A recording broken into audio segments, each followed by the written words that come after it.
They're coming to get you, Barbara. Stop it! You're ignorant!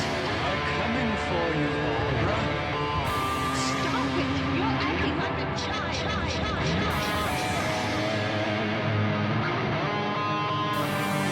I'd rather not spend the rest of this winter. Time to make fucking count!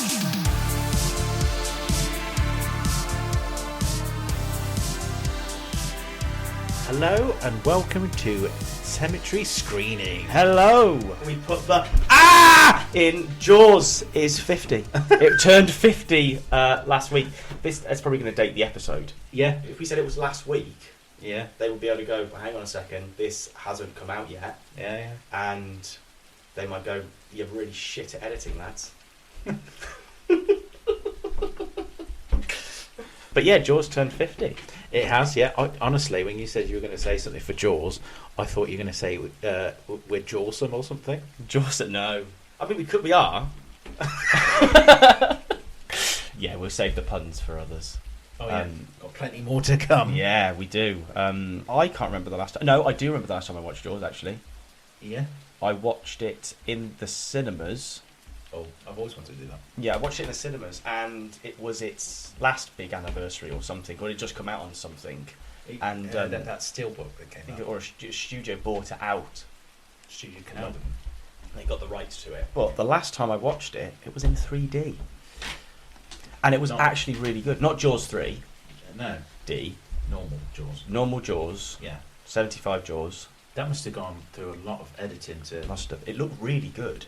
I bet that's a pain in the arse. And to go scene by scene and like cut out the bit that needs to be 3D. It was like the intro. So you've got the, when Chrissy's in the water. Yeah. Like the water was lapping into the glasses. So it was like you felt like you were under the water or you were with her. And it was like, I can imagine like that in 4D. You would even feel like your legs would feel really weird or I something. fucking hate the 4D thing. I've only experienced it, this is going to sound stupid, but at the Sea Life Centre.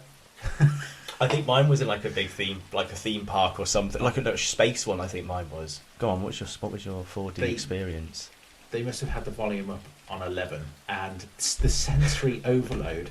I didn't even feel the little tentacle things whipping my legs because the sound was penetrating my head so hard. And it was for kids. That's the worst thing. But they locked the doors. They locked the doors. Yeah, Is so that illegal. So I don't know if it's still there, but it's when you go outside and you see all the otters, and then to get from one part to the other, there's the 4D experience. Yeah. So you walk in, you sit down, and then afterwards they open the other door, so you can carry on. I'm pretty sure it was like, what are they called? Aquanauts? Yeah, it's Aquanauts, isn't it? The kids' TV show. I'm pretty sure it was that.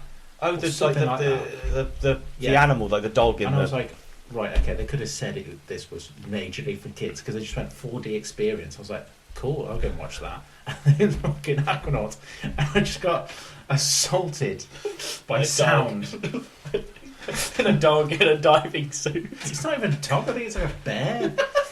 It's a bear with like a proper 1940s British accent. I'm pretty sure he has a mustache. He does. He has a mustache, does he? He's very RP. Yeah. Very RP bear. That was my 4D experience, but my best 3D experience was seeing Dread in 3D. I really enjoyed this Jaws one. It didn't need to be in 3D. No, but it helped. Yeah, I felt it did help actually in a way. It just made you. There were scenes in it which were the same, but there were scenes in it which were more immersive, like I just mentioned that intro. Yeah. But no, I thought it was really, really good. The bits on the beach where what's his face, the sheriff, when he runs forward when there's been like an attack, did that stand out?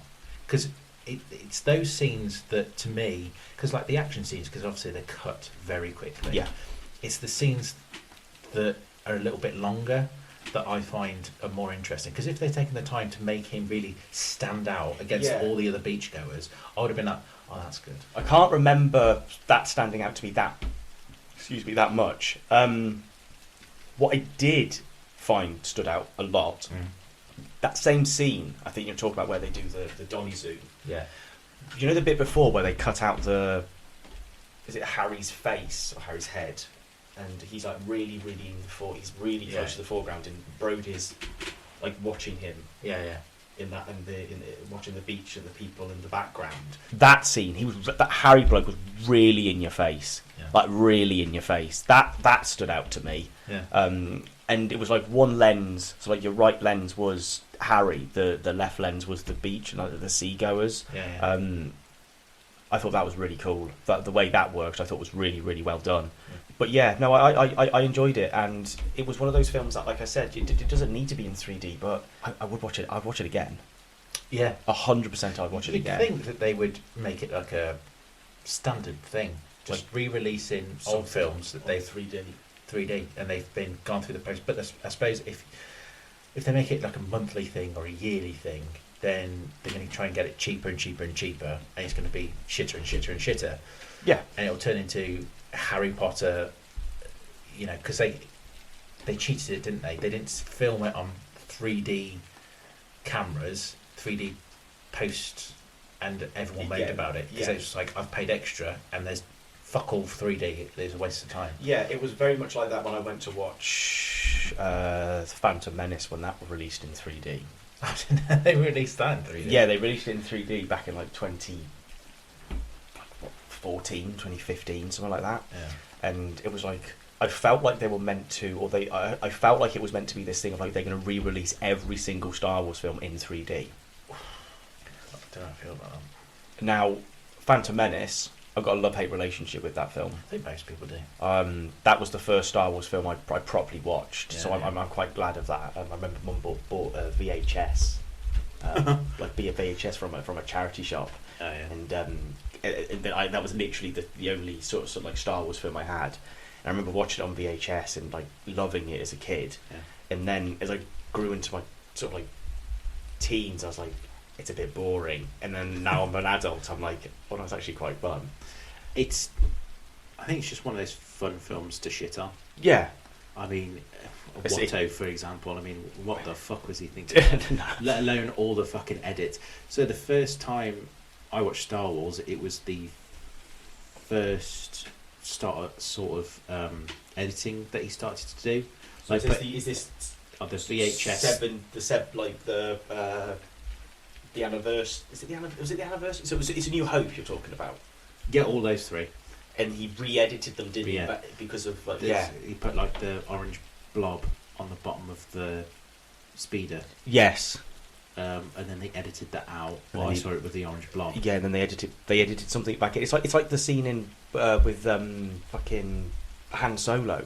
Yeah. In Greedo, in the cantina. Yeah. That I think has been recut and re-edited. Well, so many times. I sent you that one. It wasn't a laserdisc though, was it? It was, I don't know even what fucking media it was, and it showed that the original cut was Handa shooting him. Yeah, and he's a smuggler. I think it was all about this idea. I think George Lucas looked at it and went, Han's a bit of a bad guy in this. He just shot this man. And he was like, so what? He's a cowboy. Yeah. He's a space cowboy. And then there was the other edit where it was like he dodges to the side. There's another edit where someone goes McClunky, and then he shoots him because McClunky's apparently a derogatory term. And you're just like, we don't care. We want to see space antics. Yeah. And we want to see cowboy antics. I think they should have kept what's his name? Fucking Jabba. As a bloke. They could have kept him as an Irish, instead of like CGI, like throwing a hand in the air and then bringing it back down like he's stepping on his tail. Yeah, because that makes no sense. No. Surely he would have been like, "That's a fucking insult. Kill him." Yeah, he just stepped on my tail. I mean, I think Boba Fett's in that scene as well, isn't he? Like one of the most notorious bounty hunters in the entire system, and you're watching your like boss, the person who pays you, just being absolutely disrespected and literally walked all over by this a guy who young owes him gun. money. Yeah, but yeah, in the original he's an Irish. He's a large Irish bloke. He reminds me a bit of the Baron from David Lynch's Dune. Yeah. But he's wearing like bear like costume. Well, I guess it's like a Wookiee, isn't it? Like a Wookiee sort of like pelt or something. Probably. Yeah. We're not talking about this. No, we're not. No, we're not. On a right tangent. I hope you enjoyed that. But we're Yeah. cutting it off just before we get good as well. Yeah, exactly. Yeah, we're not going to carry on. So we have the feature presentation where we'll be talking about Predator. Yeah. And a few other things like the other Predator films. We also have the Green Scream, Yes. which is all about how terrible some green screens can look. Yeah. And then we also have They Did What? Which is classic roles or directing jobs or writing jobs of quite big people. Established people in the Established business. people that have done absolutely terrible or questionable jobs. Yeah. Because that's always fun, and you're always welcome to send your suggestions in through Instagram or email, which we'll put at the end. Indeed. So please keep listening. Yeah, please do. We've literally just watched Predator We have indeed. with the commentary track, which we learned some new stuff, didn't we? We did, and some quite humorous stuff, I would argue, for a film that is undoubtedly a staple of 80s action. Oh yeah, action horror, Yeah. action sci-fi horror, Action, sci-fi. It's jumping on that train of action sci-fi horror Arnie film. Arnie film. That That is is its own category. So, I mean, it's. I watched Predator for the first time on VHS when I was 6 years old. My dad said he sold it to me. He went, "It's Arnold Schwarzenegger in the jungle, and there's an alien hunting him." fucking alien. Hunting him down, but it's invisible. I was like, "Oh, I want to watch that, Dad." He went, "I'll borrow it off a mate from work." So he brought it home, and I put it in. I was watched half of it, and I remember it got halfway, and my mum went, "Turn it off now. You can watch the rest tomorrow." And I went, No, I'll watch it."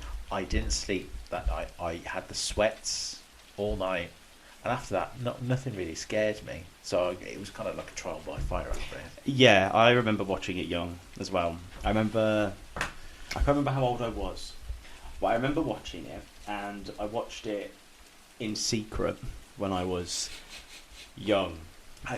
Like when you say in secret, was it on TV or? So it was on telly, ITV4 or something. It must have been.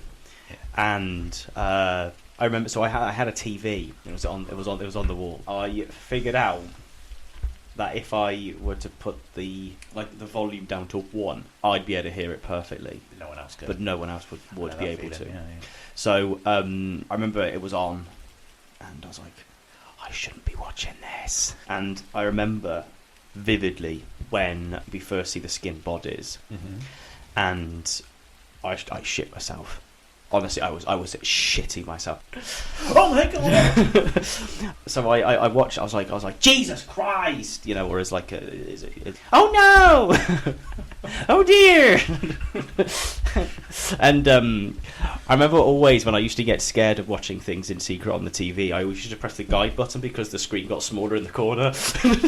I think I watched the remainder of like another half an hour of this film in this tiny little box because of how scared I was. Whoa! What you do? Just see what's on TV. Yeah, just see what's on. But yeah, no, Only Fools and Horses. I watched that for half an hour while I recuperate. Flick back up. What is that thing? Arnie said a swear. But yeah, no, we love The Predator. Predator's a fantastic film. It is, yeah. It's a franchise that has its ups and downs, which I think it's got more ups than it has downs. Yeah. So Predator 1, Predator 2, solid. Predator, well, it would have been AVP. Alien versus Predator. Yeah. The games are fantastic as well. I Yes. think they're all pretty good. I think the idea of being this, especially for the games, this idea of being this creature with like all the shoulder cannon, Yep. and the scythe things in his wrists. Yep. I mean, that's just so cool. Yeah. It's badass. And like jumping through the trees Yeah. in those games as well, and Yeah. jumping from rock to rock. Like the parkour system was awesome. The Concrete Jungle, apparently, I never played it, but I've heard it gets real fucking hard near the end. Mm-hmm. Almost like impossibly so. And then, AVP, and then it went Predators, and then AVP, was it Requiem or 2, which got not a good response No. because of they changed what the Petralian does. That attacks Yeah. pregnant women, which was kind of basically making a portable queen. I remember the adverts. I remember the directors saying it's going to be so much gore, like all this kind of stuff, and then everyone was like, "Eh." Well, it was all grey. Yeah, it was quite boring. It's in like the woods. It's in like the country of America. There you go. I can't remember how the Petralian comes about. Obviously, Facer gets on the Predator. Yeah, it's on a Predator. It looks cool though. Yeah, I mean, that design comes from AVP 2, and then Predators is a good film. That's a solid film. Yeah. Where they're on the planet with Lawrence Fishburne and what's his Brody, name? Adrian Adrian Brody. Brody and everyone else. What I quite like about that film is it reminds me for some reason. Well, it reminds me so much of the original Predator film. Yeah. But it modernises it perfectly. Mm. It still. I think that's what they're after, weren't they? Yeah, it still gives me that like cool 80s action hero film. But I think Danny Trejo's in it as well, isn't he? I can't remember. I think Danny Trejo's in it. Yes. Yeah. And like everything about it is grand. Everything about it is huge. Everything about it is what that 80s film was. Yep. And I think we kind of lost that with Alien Predator 2. Yeah. I think my favourite is Predator 2 actually. That got poo-pooed for years. Yeah, I love Predator 2. A lot of people poo-pooed that for years, but I liked it. Yeah, I think it's such a good. We'll touch on this. Yeah, we'll touch on this later. We'll talk about Predator 2 later. After Predators. Predators. Then you had Predator, and which I've then not seen, but I heard it's fucking terrible. Yeah. So I don't want to. and then Prey. Then Prey, which I heard is It's pretty good, fantastic. and I haven't seen it yet. Yeah. And then we've got the new one coming out, Yeah. which you don't, Badlands, you don't like the look of. I don't like the I'm look of quite it. hopeful about it, actually. I think the reason I don't like... Because it hasn't got the mask on, and it's like in the forefront. The monster's not scary because you see it all the time. But it's not even that, is it? It's like it's not it's it's not, a moody teenager. It's yeah. Yeah, it is. Alien. We never sided with an alien. We never watched a film entirely about an alien. But on AVP, you side with the Predator because they team up at Yeah. the end. But I think it's Do you think it's a problem that Predator and Alien are synonymous with each other franchises now? Because potentially. they're owned by Disney, aren't they? They are both owned by Disney. So, I mean, saying that, the director even said in the commentary that Alien was an inspiration. Yeah. So, I want to know how far into the future, or how close to either Alien yeah, coming out or Predator coming out, they were like, this needs to happen together. I think it was probably inspired by the Freddy vs. Jason Potentially, but sort of thing. the wasn't it? thing that, but again, this is the other we're going to return back to. Or was it a comic book before it was a I reckon it was. I think it was Dark Horse Comics. That was like like the leader of that group of like film-related comic books. But what I'm thinking is in the end of Predator 2, Yeah, they've when got the skulls. Yeah. they've got the skulls, and one of those skulls is the Xenomorph skull. Yeah. But did they do that because of the comic book? I've no idea. Because I would argue Predator 2 is a lot more comic booky. Did he say, yeah, So it's it was inspired by sort the of- comic. There you go. So I'm pretty sure I watched a video where everyone would shat themselves because they didn't think that they would ever go on film. Yes, they're in the same universe, Yeah. and they did, and it was like a big what the fuck. Well, it's cool, isn't it? I mean, yeah, it makes sense as well because obviously space is infinite. You could say, oh, that they don't see them very often, or they're like they said in AVP that the aliens were used as trophy hunting sports, Yeah. like pheasants. Yeah, they were. Mayans used Yeah, to get sacrificed that's it. to appease the predators. Yeah, because there was the massive Aztec temple, wasn't Yeah, there? And, they and I'm guessing- ran rampant over it. The predators gave them technology in return. I would guess so because they were like, "Oh, these guys are like us. Yeah. They're hunting. We like hunting." I like your style, guys. Yeah. That kind of thing. And it's this like it's that still with the Predator and in the like Predator, what we watched, and Predator 2 and Predators, Yep. especially Prey. Yep. All the equipment and all the weaponry is all taken from like primitive Yeah. weapons. Or even Alien, because in Alien they have the carving on the wall explaining how Yes. xenomorphs work. Yeah. So, it just makes sense. I can see where the writing went for. Yeah. But even before AVP, there was plenty of comics and books to get Those like ideas from Yeah. and kind of pick through. I've never read any of the novels. I've not read any of the novels. It's not really ever... Because I don't want to read from a predator's perspective. No, and I don't know if that happens, but... Well, I think this is why I'm not 100. This is why I'm not looking forward to Badlands. Because you don't want to see its I perspective. don't want to see. I want. It's like But is it a proper predator because it's a young one? it's a young gun. Do you think it feels like taking away the mysticism of the predator because it's like peeking behind the curtain? Yeah, but like we spoke a little bit earlier, but well, when we were watching the film earlier, we spoke about the fact that right at the start there was the ship. Yep. And when the ship comes down, you mentioned the fact that we see another ship coming down. Yeah, so the main ship comes and a pod fires off and Yeah. goes to, that's what the predator is. Yeah. Which implies that it ain't going home. Because Yeah. the big ship fucks off. The pod that went down, it would have more control. It wouldn't go in so quickly and all that kind of stuff. Yeah. So it implies that he knew he wasn't going home. But also, when the woman talks about how it happens every hot summer, implies that, There's loads. well, there was a predator, how the fuck did it get home? Or because it's not on Yeah. planet Earth. So it must get home somehow. But also it means that they are constantly scanning the planet. I suppose, again, it would imply that they use the planet as like a trophy. They use Earth as a hunting ground. But so there's just a constant ship cycle where it's like, yeah. and then another one comes in like a fucking bus station. Yeah. Space bus. Or they put on like on ice. No, what I was saying was the idea of the ship coming down and we're like, whoa, what's this? This is really cool. Mm-hmm. And the idea of the mysticism of this creature, Yeah. and the fact that we know a little bit about this creature as the film goes on, like it bleeds, we can kill it. Yep. The tech on its The arm. tech on its arm. We see that, like we see it. When the scorpion gets killed, He picks it up. he picks up and we see the thing like, oh, this thing's not human. Yeah, yeah. You know, that slow understanding that this creature is, otherworldly. But yet mortal. Yeah, I really, I you can talk about loads, can't we? Like you think about the Evil Dead. I don't want to know what the spirit of the forest looks like. Yeah, they ruined that in Ash versus Evil Dead.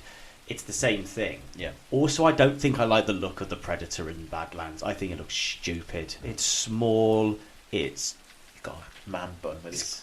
it just looks silly. Well, the thing is, I think because people go, oh, it looks like dreadlocks, so they're dreadlocks. I think it'd be better if they were like tendrils, like hair tendrils, because they're like tendrils. They're like, it's not hair. No, it's not. It's they're But the thing is, they keep designing predators as if it's hair. Like the new one in Badlands, he has it like up in a bun. It feels looks weird. Stupid is what it does. Yeah, feels like it should just be like, that's it, Yeah, done. and I think this is I like.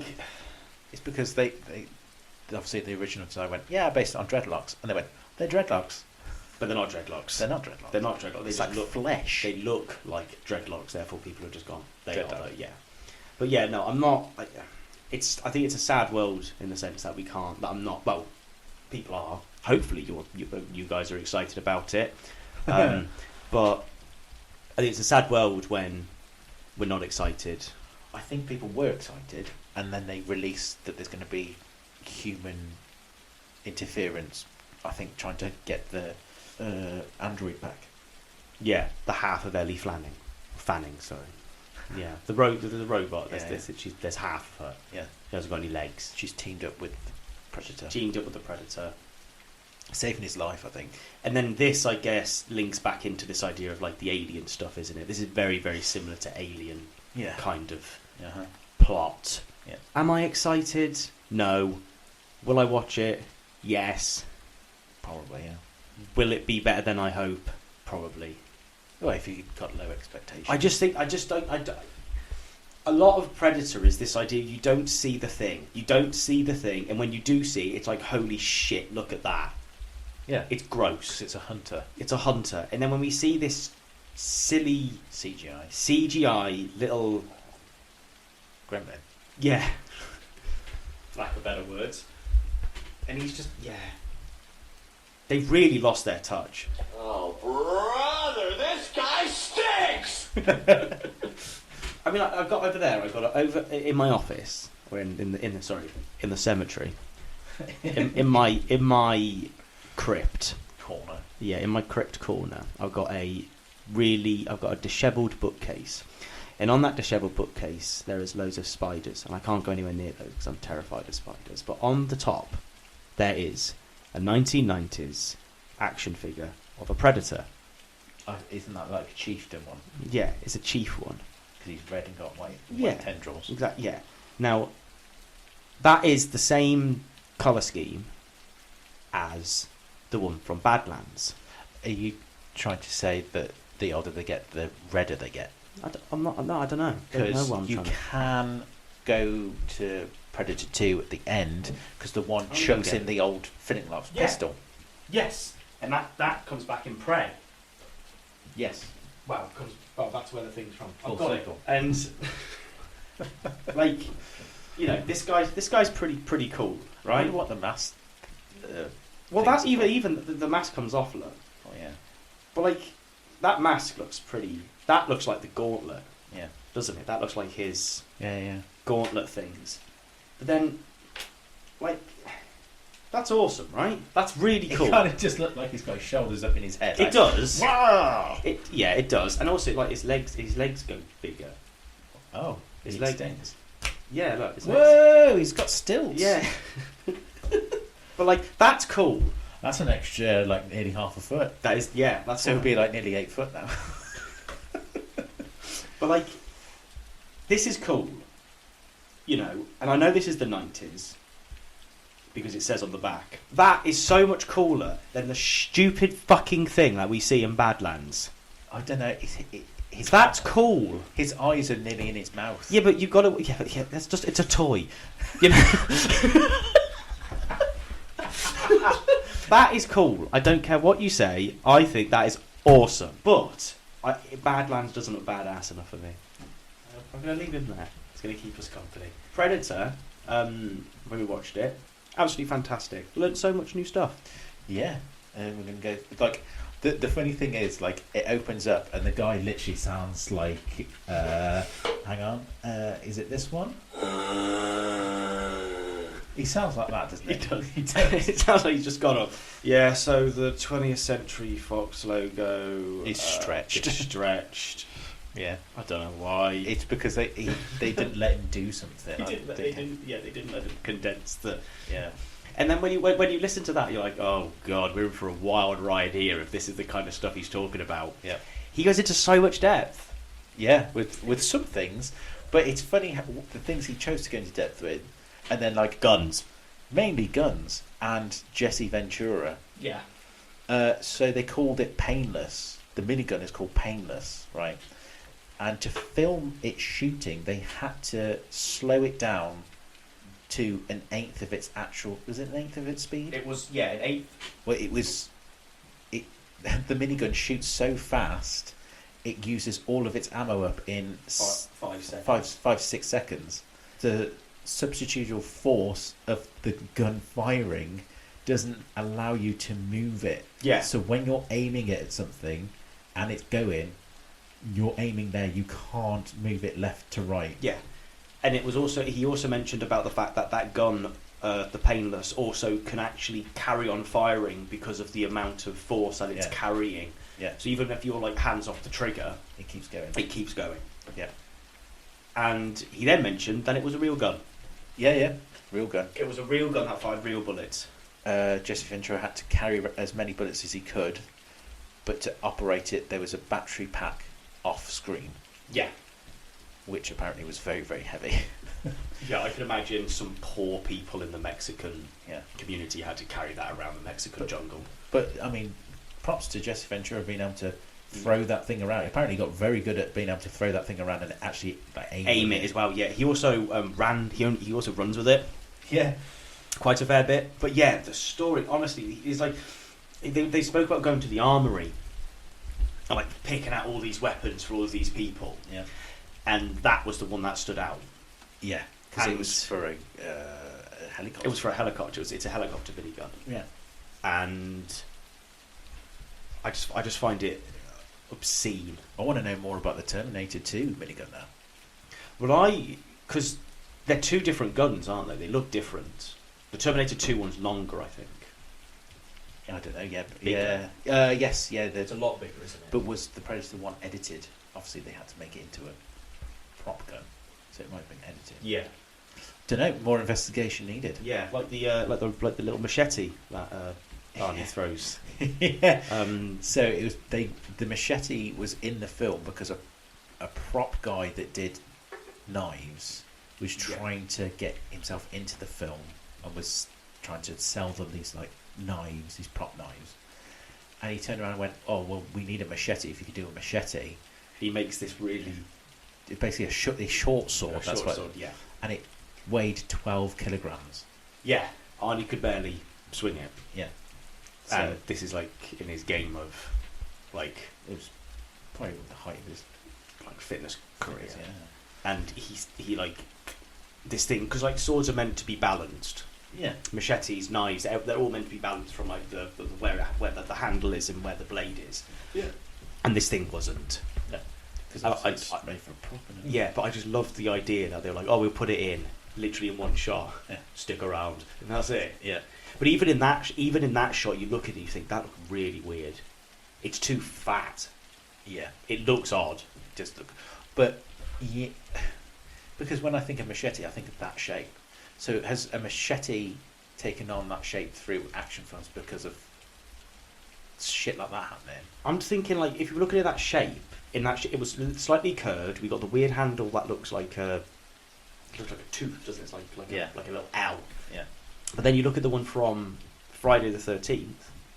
Yeah, it's kind of flat with a wider end. Yeah, That's what I mean. Yeah. because it doesn't look. It's got the shape, Yeah. but it still doesn't look like the machete that. But an action film machete looks like that. But there's like loads of things where he's just like, oh, the studio didn't want me to do this, and the studio didn't want me to do that. Half of it was filmed in because he talked about the corruption, didn't he?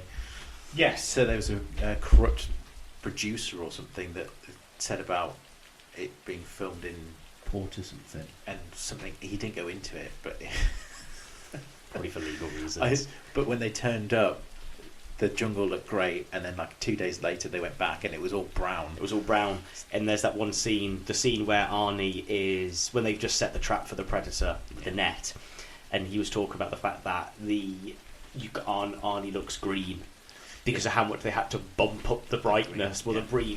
the green in the mix. Yeah. But it was so cool, and Also Arnie getting skinnier as well. That skinnier throughout the film. Yeah, because they all got sick or losing But weight. the director didn't get sick because he didn't eat. He refused to eat. He That was when they were refused. in Mexico. And they're in Mexico, which was the primary where they were shooting. Yeah. I think my favourite bit of trivia from this watch from the watch was what they used or what they wanted to use as the predator, and that was a monkey. Hang on, they didn't want to dress a monkey up for the main part. It was just when They're it was jumping through the trees. jumping through the trees. So they dressed a monkey up in a red suit. suit to be able to like edit it into like the camouflage effect. But the monkey was so embarrassed it just went and hid all the time, so they couldn't use it. So instead, they put a man in a red suit and used like a bungee line, so he could like jump and Yeah. look like he was moving from trees to Yeah. trees. Which I think was the right decision. However, I would love But what I don't understand is how the fuck would you? get a monkey to do what. No, a monkey's arms are quite long, and they've got quite Well, that's why. long bodies but short legs. That's why I said in that one scene. Was it the monkey? Was it the monkey? Because it looks odd. It looks like a monkey climbing up a tree. I think it's because obviously it's in bungee cords, so It has looks weird. The gravity on Yeah, the bungee gravity. cord is odd. Yeah, and I think they've slowed it down. Yeah, because it doesn't look it doesn't look right. No. I mean, don't get me wrong. It's phenomenal for the time. It's Yeah. absolutely phenomenal. Like the special effects in this film are absolutely Yeah, phenomenal. 1987. Yeah. But I don't know. I would love to see that. to see the footage when the monkey wasn't embarrassed. I was. Could you imagine like trying to coax a monkey out of like hiding? Come on, it's a banana. Yeah. Come on, you're gonna be a superstar. Extra banana. Like, how do you? I also love how on earth does one's mind go there? Because I think they went. Because he said, I wanted to make it look like it was like animalistic, Yeah. moving through the trees. But then you think about what the predator is. A monkey is not a predator. A monkey is like even a gorilla, which is a terrifying animal come face to face.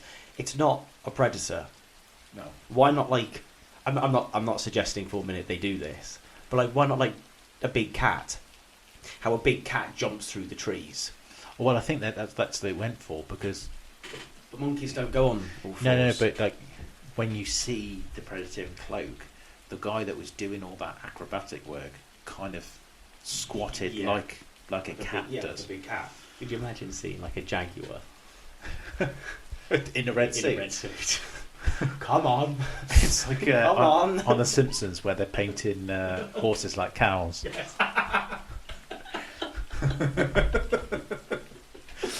Could you just imagine on that set? Because he said no one was injured. No, one guy was injured. One. He completely changed his mind straight after. Goes, no one was injured. Well, the army guy twisted his knee. Twisted his knee, and only one animal was killed.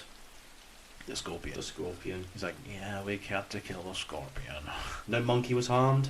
No monkey was harmed. No. Well, I mean, we don't know that. Pride. How the fuck do you get like a... How do you get a like monkey in a red because suit? morph suits were a thing then, so was it like joggers? Red joggers. Tight top. Who was the monkey that got sent to space? Oh, fucking I don't know. Maybe it was like a big spacesuit. Thing. I mean, it would make sense, wouldn't it? I just love the fact that a monkey can look at itself and just be like, what have they sunk to? I just have to go and hide. Like the handler's just like, come on, it's not that bad. He's like, oh. He's just there in Back to the room. He's just there in the corner smoking a cigarette, going, "What am I doing with my life? Yeah. What am I? Get this thing off me, man!" Think of the kids. Just think of the kids. It's like again back to the Simpsons. Do it for her. That's in his trailer. The goggles do nothing. But also, we can't talk about the Predator without talking about the original look of the Predator With Jean-Claude Van Damme. with Jean-Claude which Van they Damme. don't bring up at all. They don't. They mention the guy who was doing all the bungee cord stuff, Yeah. but they don't mention Claude Van Damme. I don't think honestly. I honestly don't think we can talk about Predator without talking about the Van Damme. Yeah. We can't. Well, the interviews and stuff that I've seen, he was a real arsehole on set. He thought he was going to be really famous after the film. That's all he kept saying. Like, I'm bigger than this. I shouldn't be doing this. Moaned constantly, and they just ended up firing because he was such a dick.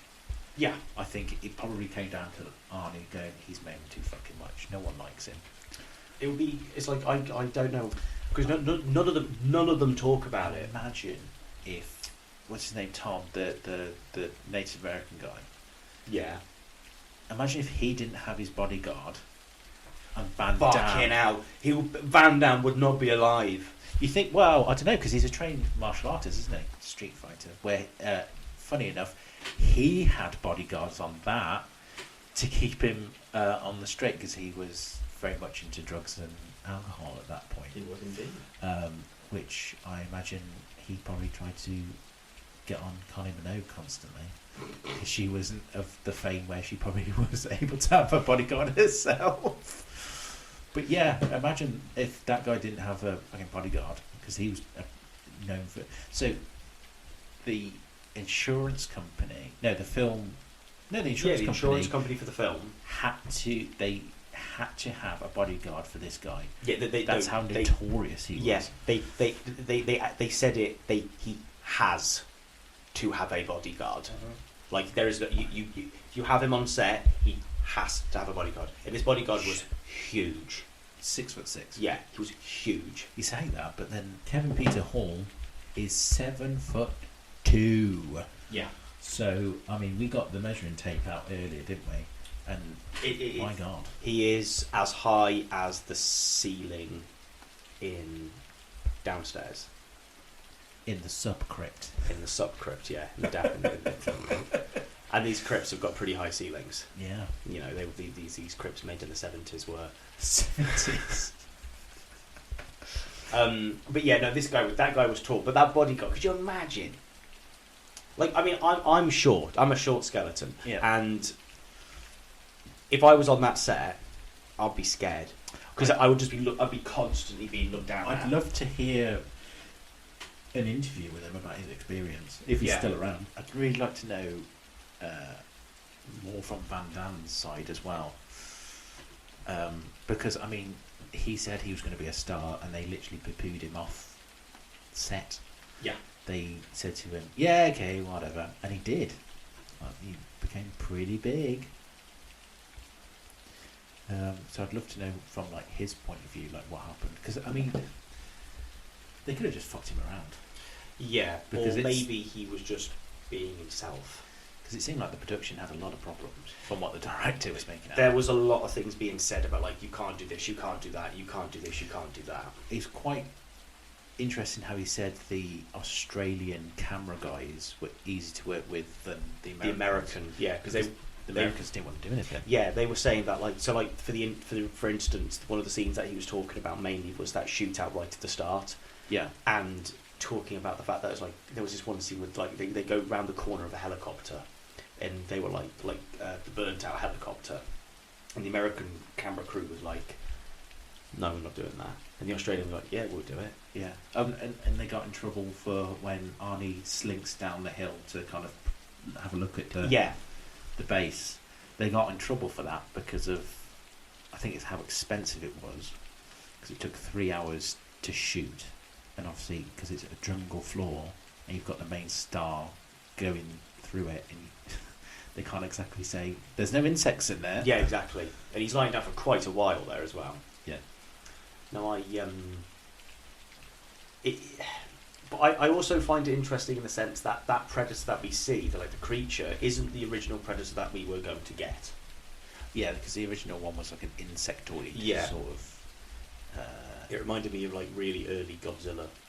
Yeah, exactly. Like, yeah, you know, and that it was still a red suit. Yeah. So the technology was still there. Yeah. But it didn't look like the predator that we came to know, and eventually CGI. Yeah. So the guy that designed it, I think it's because they had trouble with Van Damme. Yeah. They went, we need a new suit. And the guy who designed it did design it, and the head of the kind of makeup department went, no, but then he pitched it anyway and kind of got behind the idea, because I think it's like the only idea they kind of had that was like the best one. Yeah. And then the fishnet, he was like, the fishnet thing, it doesn't make sense. He was like, no, because it's inspired by like gladiatorial sort of thing, and it's kind of like hunter gear. The guy who designed it kind of like pitched it like that. He was like, and then the main guy from the it must be the director or the producer came through, and he says he's walking through the makeup studio and stuff. He's like, yeah, the fish, you got to have the fish netting. But then it all comes back together, because obviously in 2 and AVP, they use the net, because it's a step above what a predator is. Yeah. But the mandibles, he said he came up with because it was like an innate fear. You look at mandibles and the human brain goes, spiders. Yeah, exactly, like an insect, but he kind of mixed it up with obviously like an alligator sort of. Yeah, it's like reptilian. It's like a reptile. It's like a snake. It's like a way of snakes. Yeah. Jaw can. Is it? Which snake? I don't know what snake it is. There's a snake out there which its jaw can dislocate itself. Yeah. Is it boa constrictor? Yeah. Isn't it? Yeah, the boa constrictor's jaw dislocates But like I itself. said to you, what makes it really scary is the human eyes behind it. Yeah. If they were fake eyes, like if they were like, oh, we can't have, how to like zoom into a monster's face and they have those fake eyes, it wouldn't look the same because they're dead. No, there's something, but also again, there's this thing about the way that this predator looks that looks so tactile. Yeah. It looks like it looks like if you were to put your hand near its mouth, Yeah. you would get 4 holes in your hand. Yeah. From these mandibles closing up. Yeah. It's a gnarly looking creature. What also, when all the mandibles open up and he like squats and puts his arms out, it looks challenging. Yeah, it does. Like he's trying to make himself look as big as possible. As big as possible, yeah. And it works. I think that's why the Predator works, is because it's believable. Everything about it is believable. Even and I think they talk about this, don't they? They talk about so the bit where the Predator gets injured. Yeah. That first time when the Predator gets injured, he repairs himself. He gets this like repair kit, doesn't he? Yeah, the medikit. And the medikit basically was a veterinarian's medkit that they just fashioned there on the spot. And the director was talking about the fact that this is everything needed to look exactly like what it did. He didn't want the audiences second guessing. And it's the same idea as like it's the same idea as a gun looks like a gun. Yeah. A gun looks like an L. Yeah. The human mind knows that's what it looks like. The blades on its wrist, Yeah. they look like blades. Yep. We know what they're for. There's no question about what else that could be. Yeah. They are blades. Yeah. And I think that really, really works in its favour because right at the end, where the Predator's been crushed by the log, should have probably given a spoiler warning. I mean, 40-year-old film. It is a 40-year-old film. And when the Predator's been crushed by the log, and he's beep booping on his wrist, there's no question about what he is doing. You know something bad is going to happen. Well, because it goes up in pitch. Yeah, it goes up, and you also see the symbols on the arm. Slowly get smaller. They get smaller. They go away like a pixel at a time. Yeah. You know it's a countdown to something. Yeah. Every single thing in that film is believable. Like down to the fact that yes, the film is about the Predator, the alien, and so forth. But the scene where they infiltrate that camp, don't get me wrong, it gets to very cheesy 80s action horror, 80s action, but it's still believable. Yeah, you got people. Well, except for the minigun. Apart from the minigun, but like the idea of like they're scoping the place out, they go like you go, and then they say to halt. Yeah, and everything stops. It's so. It's brilliant. Yeah. It's a brilliant film. Yeah. I found it quite interesting that he had to fight to get the budget for Carl Weathers to come on. Yes. But I found it really interesting that Arnie learned from him a lot. Because they wanted somebody for Arnie to kind of bounce up against. And they kind of rewrote Carl Weathers' character to have a redemption arc instead. Because the original script, he was the bad guy throughout. And he ended like the bad guy. I think that's worth more, and that again, it's believable because him and Arnie have a background instead of just being like, "Oh, I used to trust you and I can't anymore." It's more like, "I understand that you fucked me over because of this. Yeah, let's just get out of here. I've still got respect for you from what happened before." That's how real life works. It's not you've done this. I'm never going to speak to you again. Yeah. It's like that's the kind of work we're in. Let's just move forward. It's this, and again, this links back to the fact that they all train together. Yeah. In this idea of like trying to be these infiltrating. Well, when Arnie says my men aren't expendable, you can see Carl Weathers' character goes, "Oh yeah, this could have gone the other way." Yeah. Because in his head he goes, "They're the best. They'll get it done." But then when Arnie goes, "Well, what about your men in that helicopter that went down?" He kind of goes, "I understand that, yeah." Yeah. And he that's when he gets, "Oh yeah, this could have gone wrong." It's such a because it's like we have Predator gets advertised as like this muscle bound action flick. Yeah. Because, well, it is. But there's so much. There's so Nuances. yeah. There's so many little nuances. It's like the way that the action shot is filmed. It's rack focus to the thing that happens next. Yeah. Rack focus to the next thing that happens. There's a lot of good dolly work on it. Yeah, too. there's every single thing in that scene, the infiltration scene, works perfectly. Yeah. And then we still get those rack focuses throughout the rest of the film. Yeah. So they're still working as that one unit to the end. I suppose this is why some action films from the 80s and 90s are high esteemed, and some fade out to obscurity. There's so many ones that you haven't heard of, the ones that you have heard of, Yeah. because we find them all the time. And we're like, what the fuck is this? And you think, okay, well, why is this made, and where did the fucking budget come from?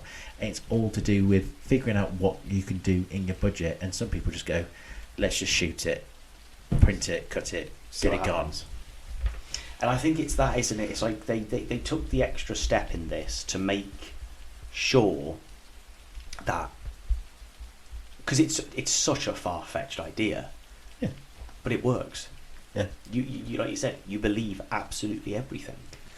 It's a simple idea. It's a really simple idea, but it Alien comes down to Earth and starts hunting people.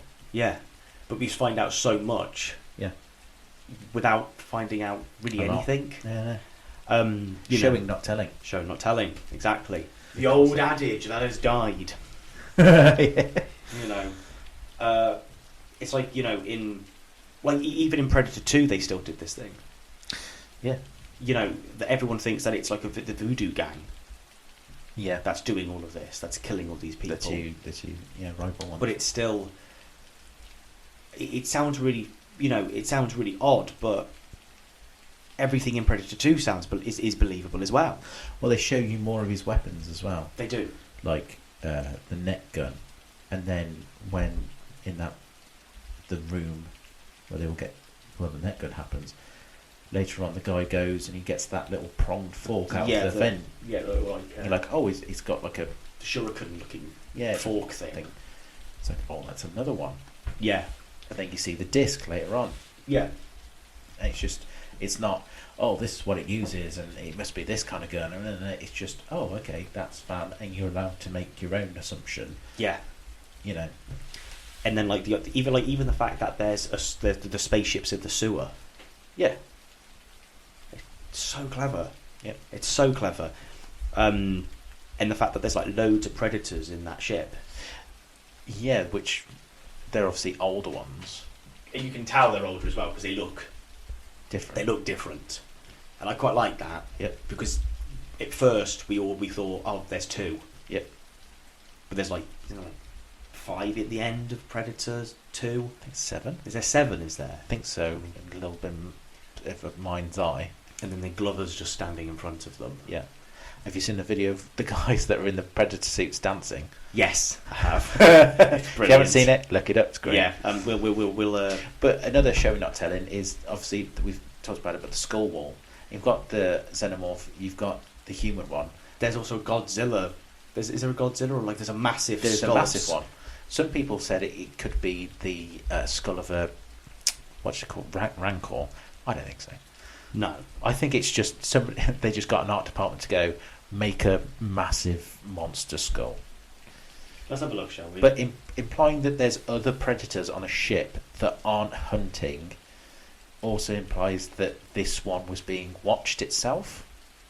yeah, So it means that there's some sort of trial, some sort of thing that's going on. It's got a time limit, or it has to get so many skulls or something to be able to be a part of that kind of tribunal. yeah, and it's like And because the skulls are the trophies. what's his name from Predator 2? What's his name? Busey. No, the main guy, Oh, Danny Glover. Danny Glover. Because he wins, they kind of go, well, you're worthy enough to survive. Yeah. And you can see he's confused, and the Predator obviously knows he's confused, and that's why he chucks in the gun to tell him, we've been here a long time. and Been doing then this a long time. and that goes back to Prey. Yeah. When the first Predator comes down, Yeah. and he gets one of the guns. So he survives then? Yeah, Because is there 2 Predators in Prey? I don't know, I've never seen it. I think so. Because I heard that there's a Berserker one. Yeah, yeah. I think it's good, and there's a good and a bad one. Yeah, because the Berserkers are the ones that are in Predators Yes. as well. There's the skull wall. We'll attach. So it's got a Xenomorph and then a Queen. I think the Yes. Queen, Praetor they're called. Yes. And then if the Queen dies, they can become the new Queen. Yeah. They become Praetors through a kind of gel that the Queen excretes. And they become like the top tier guard of the hive. There you go. There's a little bit of alien knowledge there for you. I didn't know that either. Yeah. Very cool. But no, I enjoyed watching it again. Yeah, God, I can't remember the last time. I can't remember the last time I watched it. But no, I really, really enjoyed it, and it's made me want to watch Predator 2 again. Yeah. Badly. Yeah, because I don't know why that got poo-pooed so much. I mean, I remember buying it from the car boot and watching it and being like, that was fun. Yeah. And then years later talking about it, oh, and then Predator 2, you're like, what? It's a great film. Yeah, but like, you know, in circle, like, you know, when I talk about films with other friends and so forth, they've gone like, Predator 2 is shit. Yeah. It's not. It's like Robocop 2. It's not. No, it's not. It's a great... They're 2 good sequels. 2 brilliant sequels. Yeah. And 2 worthy sequels, I would say. I think the trouble is people think it's going to... It's like the whole... what's it called? The Northman. People go into it thinking that... People thought the Northman was going to be Conan. People thought Predator 2 was going to be Predator 1. Yeah. It's like, In no, the city. No, it's not. it's not. It's not going to be. It's not going to be the same because it wouldn't make fucking sense. No, it wouldn't. It's like... I would argue, I think Predator 2 is more brutal than the first one. Yeah, well, yeah. There's a lot more deaths. There's a lot more deaths. The thing with Predator 2, though, is I don't think you care as much about the people that are dying. It is just a body count. So, yeah, because it's not a tight knit. It's not a tiny... thing. The only thing that they get you to care about is the whole she's pregnant Yeah. with obviously Thingy's kid, Yeah. which obviously they make out that they don't like each other, but obviously they had a Yeah. secret relationship. Yeah. But you don't really have enough time to get to know them because the Mexican guy gets killed in the room when he finds the pitchfork Yes, he does. Off screen. bullet thing. And then it's just Danny Glover going round Trying to hunt it. trying to hunt it down, trying to track Gary Busey and deal with all the gangs. Yeah. So you don't really have enough time. Maybe that's what its issue is. Because from the start of Predator, you're following the group. Yeah. You don't see Arnie walk off into the jungle by himself. No. Even when Mac goes off, you're following... Yeah. What's his bloody name? Carl Weathers. Carl Weathers' character. Yeah. So you're still following the group. Yeah. That seems amazing when Max sees the Predator in the trees. But they all had their characters bounce off each other. Yeah. You know, you've got the guy that's slinging all the jokes, the tech guy, and then you've got the, you know, oh, you're bleeding, man. It's like, I ain't got time to bleed. Yeah. But then he shoots the grenades up and he moves. And it's kind of like, you know, he's the guy that kind of knows what he's doing. They're not going to let it die. No. They did the back in time thing with the Disney TV show. They also did the back in time thing with Prey. Yeah, but people were saying, oh, they should need to do a samurai one. Yes, And they did it with yes. the TV show. Yes. Now, I imagine what they're probably going to try and do is... I bet if they'll go do it, but it won't be feudal Japan.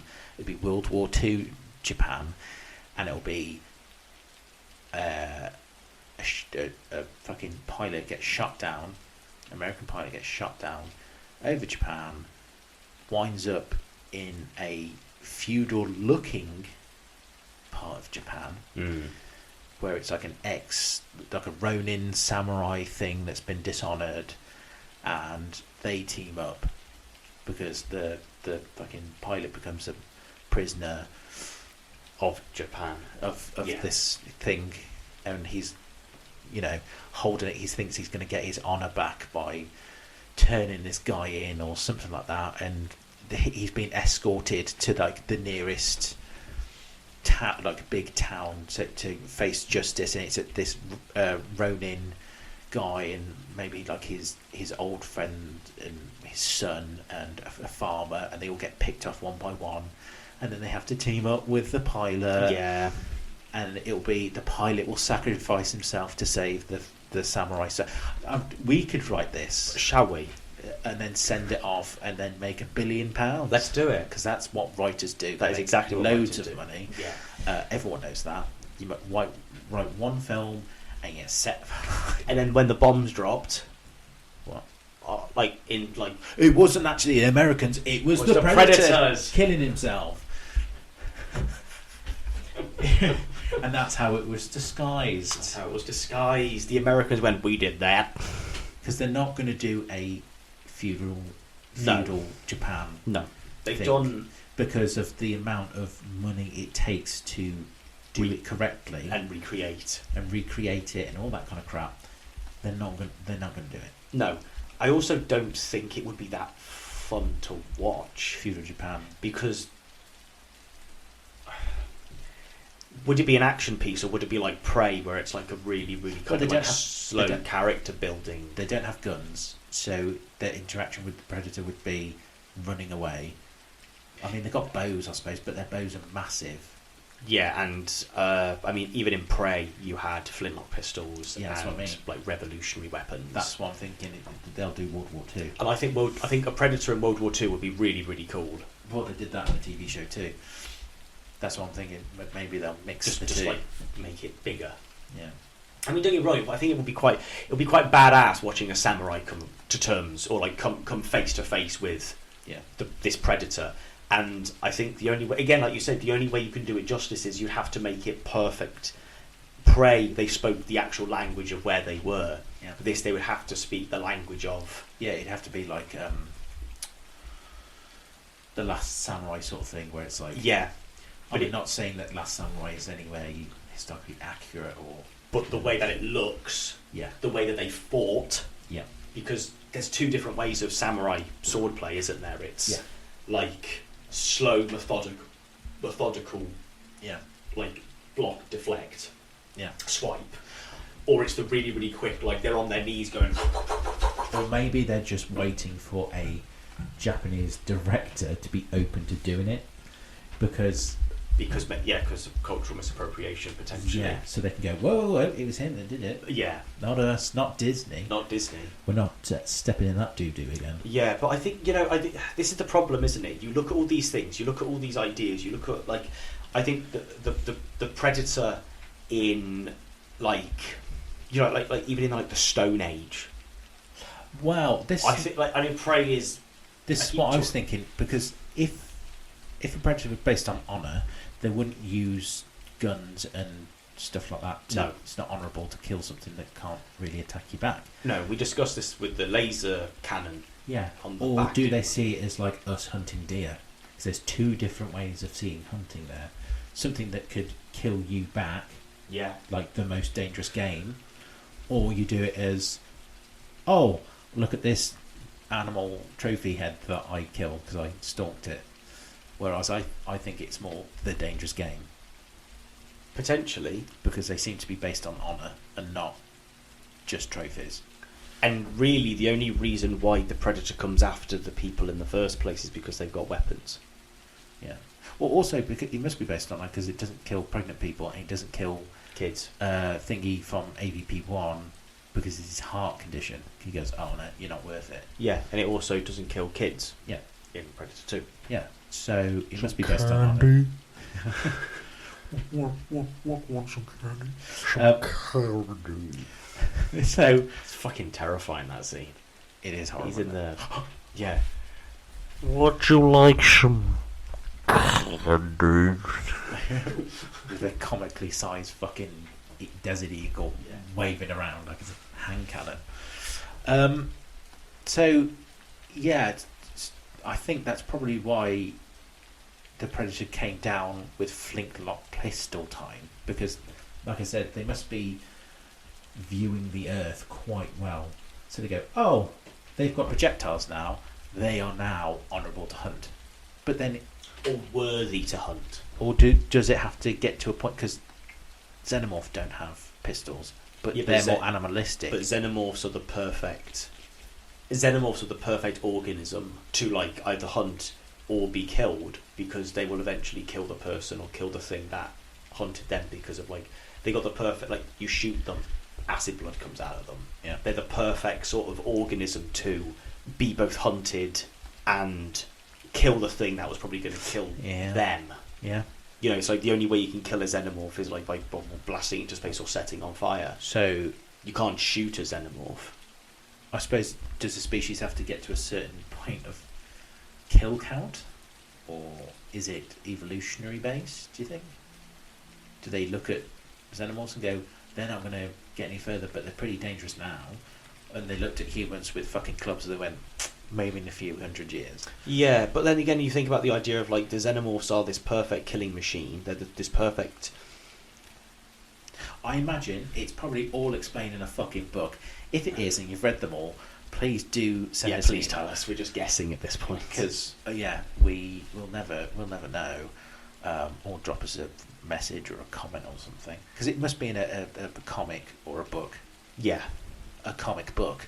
I don't know.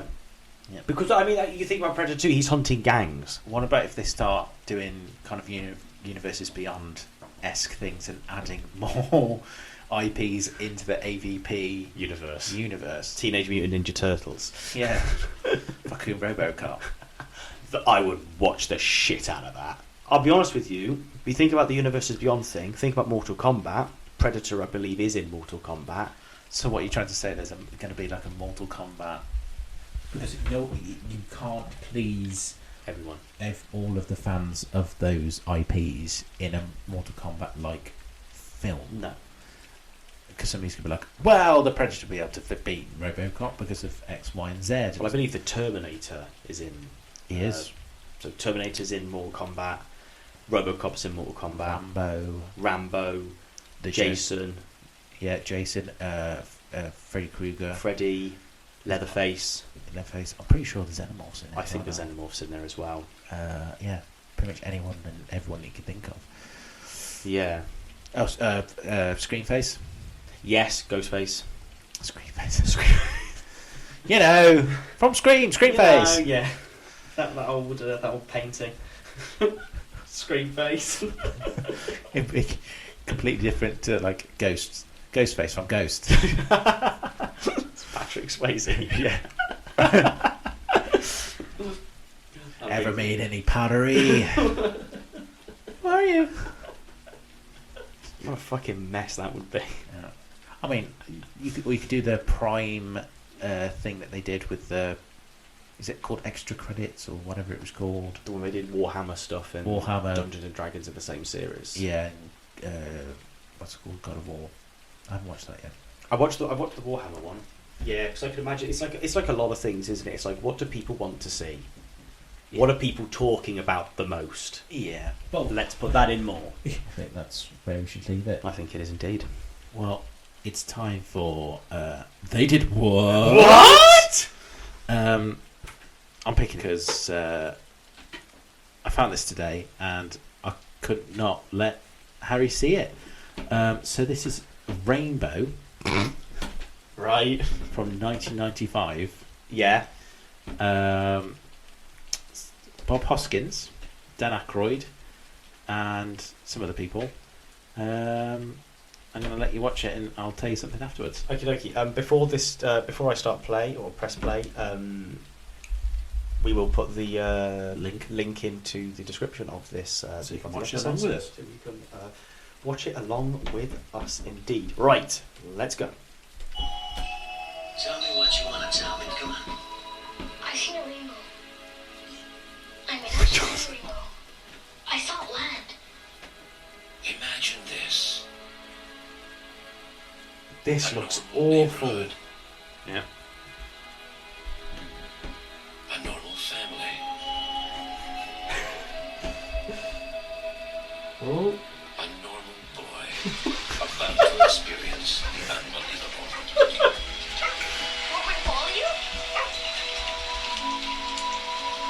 He's taking his hat off.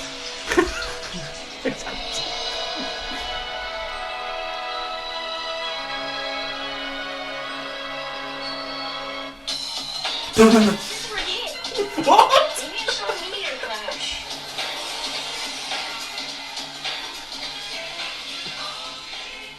Listen, Mikey. Don't just dream the dream. Be the dream. But you gotta go out and find it. It's not gonna come to you. You gotta go out and chase the damn rainbow. What is this?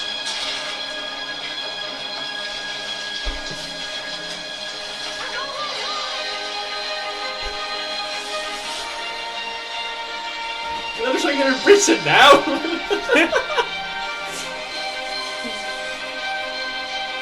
A rainbow. And you rode it through the clouds over 1,000 miles. Oh, sure you did. Well, now.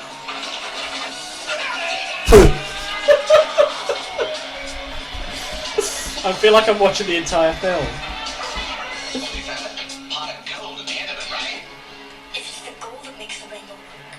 When Steve took the pieces from the rainbow, he damaged it. It's now in black and white. That's why the rainbows are going from the world. 27 days later. The knockoff. What is happening? Yeah. Jesus Christ! I can find the rainbow. Everything's too scientific. Who's lost the magic? The cuts in this are jarring. It's in colour again now. Who saw us? I saw colors. If you believe in magic, if you believe dreams can come true, then get ready for the ride of your life. And get ready to become a believer.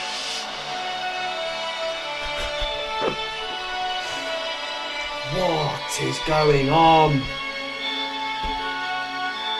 Sorry, I saw the fucking thing that's coming next.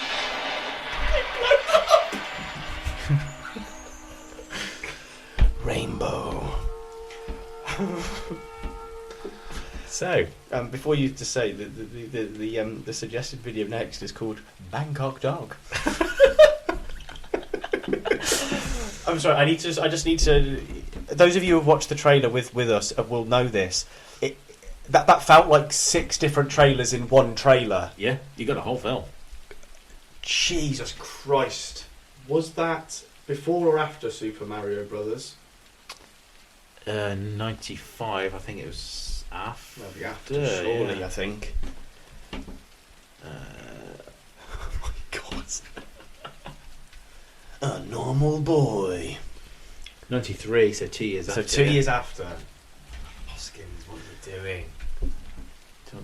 I would go on. Paul Hoskins directed it. Yeah. So he cashed in Super Mario Yeah, I was Bros. about to to- make Rainbow. Yeah, he probably chatted so much shit about Super Mario. Oh, it's a fucking shit film. And he made that load of shit. That looks. Be the dream. Don't just do. Be the dream. What aspect ratio was that shot in? Don't know. A square? Yeah.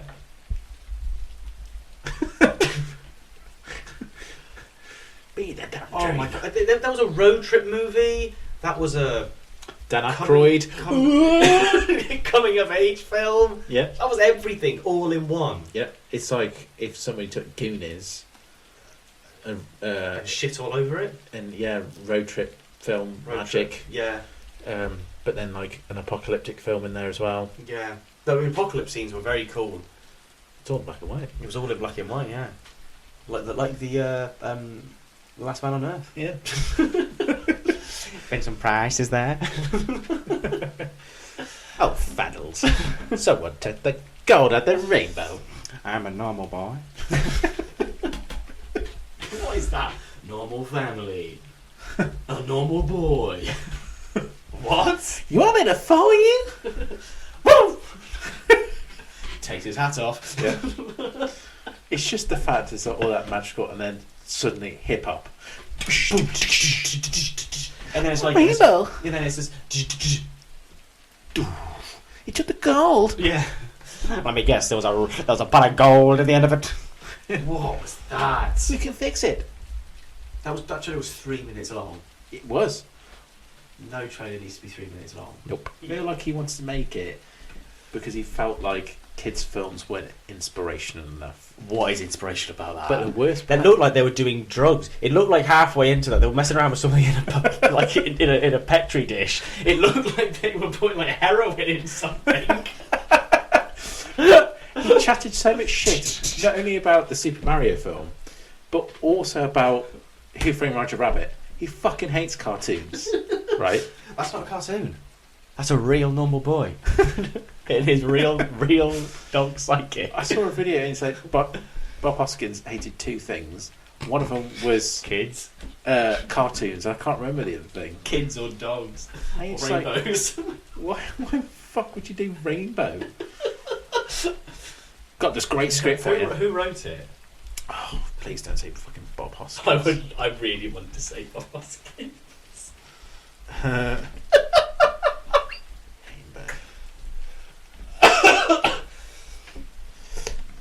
1995. Who wrote it? I can't lie. That poster looks pretty cool. Oh yeah, the poster. The poster looks awesome. Yeah.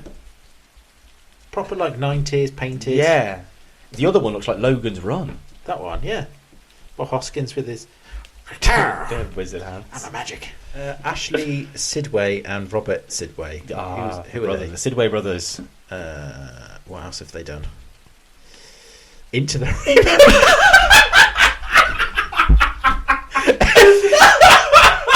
That came out in 2017.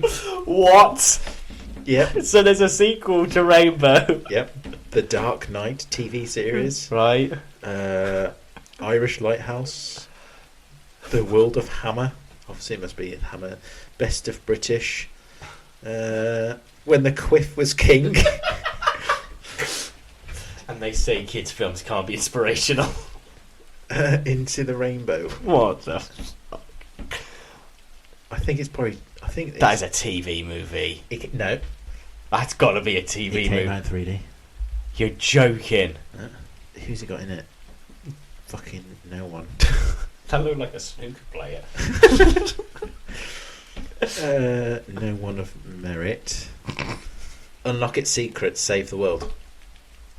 What's the same? That's all it is. That's literally what the Unlock its secrets. I guess the Unlock its rainbow secrets, and you can save the world. yeah.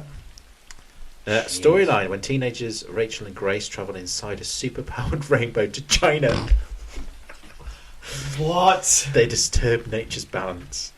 Using Rachel's connection to the energy of the rainbow, and with help from their new friends, Xiao Cheng, they must race against time to save the Earth.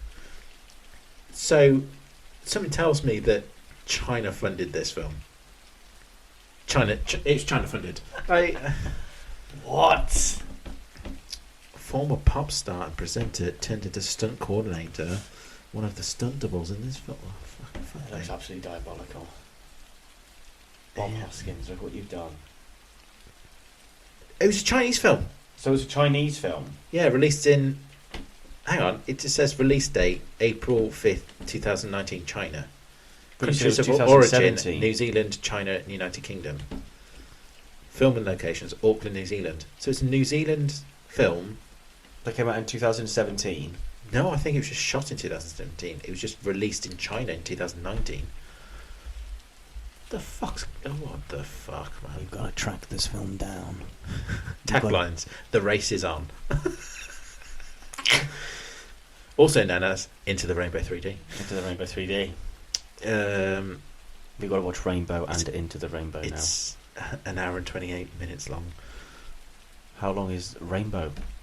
An hour and 38 minutes long. Ah, it cut 10 minutes off it then. Aspect ratio is 1.85 to 1.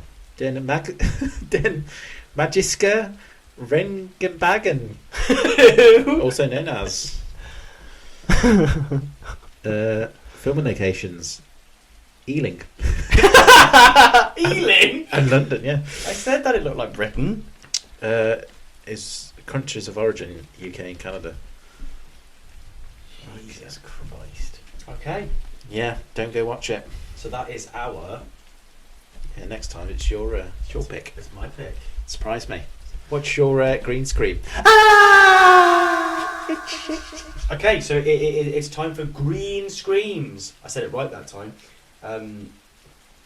My green scream this episode is from a fairly new film. It's from Furiosa. Oh, really? It is indeed.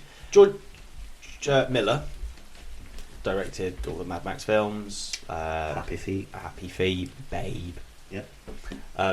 The way I that's the way I see a lot of people's sort of like hardcore Kids. to kid. Hardcore. Yeah. That's the way any director's trajectory should go. If you're decent. I can't wait to see Tarantino's Carpenter, what the fuck are you doing? Tarantino's pop at the old kid film. From the last film, okay? Want to do something the kids could watch, okay? I'm Bag Jam. I'm not doing this. No, so George Miller of Happy Feet fame also directed these little films called Mad Max. Yep. There was a trilogy. Was it? There was a little trilogy in the 80s, Oh, yeah. and he rebooted it with a film called Fury Road. Now every single thing in Fury Road was kind of real. Obviously there was CGI enhancements, but everything in there was real. The cars were real. Yep. They would drive, and these vehicles look absolutely astonishing. Yeah. Like you've got the Giga horses, it's like Cadillac on top of a Cadillac. Mm-hmm. There's the War Rig, which is like 3 semi like tanker trucks in one. Yep. It's awesome. Yep. Then Furiosa came out. So Furiosa is the story of Furiosa in Fury Road, basically. So it's like kind of her origin story. Yep. Now, even in Furiosa, there were real cars and everything. However, there is one scene in it that really, really takes me out of the film. Yeah. We see the bullet farm. Yep. From Fury Road, and the War Rig driver, played by Tom Burke, is going around this around the bullet farm, and the War Rig's going from side to side, and it's very, very clearly not Tom Burke behind the driver's seat. Yeah. Yet they plaster his face on top of it. Like a motion track. Yeah. It's like floating. It looks so bizarre. I have no idea how they did it, because the camera zooms into the cab and then it turns into the actual footage. Yeah. But the camera tracks the head, and the head it looks so bizarre, and it really took me out of the film, which was really sad because it is a good film. Yeah. And I'm not saying that this ruins the film. Yeah. But you look at it and you go, yeah, that's fake. So my green scream is Furiosa, a Mad Max saga story. My one is every fucking look at Spy Kids movie. Don't need to explain. You know why? I yeah. Leave it at that. Yeah. Fucking shit. And every film that came out round it. Yeah. What was the other one? Sharkway and Lava Girl? Yep. Yeah. What a load of old shit. It looks like it still looks like it's shot on a soundstage, even though it definitely. It clearly was shot on a soundstage, but it clearly is trying to not make it look like it was shot on a soundstage. Yep. Yeah, they're terrible. Yeah, Absolutely terrible. Yeah. Fuck me. Well, thank you very much for listening. Yes, thank you. And if you do watch the films, please, send us a message or an email or something. We'll talk about your opinion. yes, in our opinion bin. Opinion bin. Yeah. Yeah. If you want us to watch anything, if you've got any ideas of future episodes that you would like to hear, please write into us. We want to know what you think of Predator. We want to know if there are any green screams from you guys, any really bizarre trailers that make you think they did what? And please, if you do have any of these things, then please get in touch and send us an email to cemeteryscreening, all one word, at hotmail.com. I'm going to spell that out for you guys, okay? CEMETRYSCREENING at symbol HOTMAIL.com.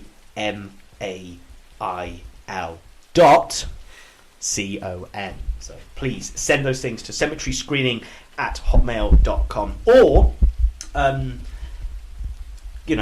send us things on Instagram. Yeah, we'll be constantly looking on there, okay? So yeah, Lovely. Thank you very much. thank you, and we will see you next time. Bye. Thank you for listening to Cemetery Screening. Intro music composed by Chris Revitt. Outro music composed by Yap Midanact. All contact information is in the description.